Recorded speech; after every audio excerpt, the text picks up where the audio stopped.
Alright, so in this video, i-check naman natin tong bagong case na nabili natin for our Infinix Hot 60 Pro Plus. Alright, so this case is from Wooting. I'm not sure paano pronounce yung brand, pero na-appreciate ko sa brand nito. Ang ganda ng packaging nila.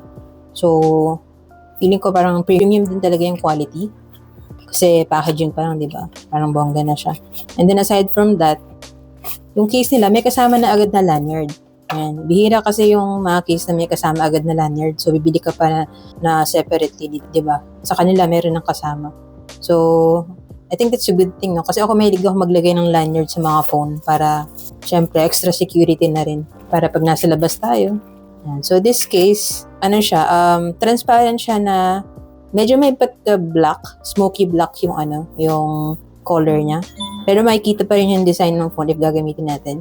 And then aside from that, magnetic na rin siya.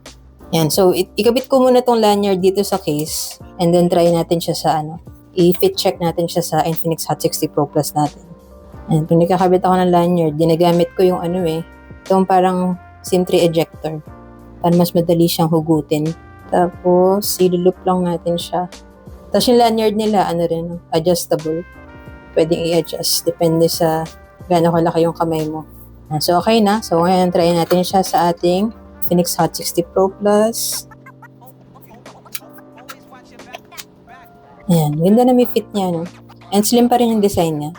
Ayan. Tapos yung sa hydrogel screen protector, hindi naman niya inangat kasi sakto lang yung fit niya sa screen. Ayan.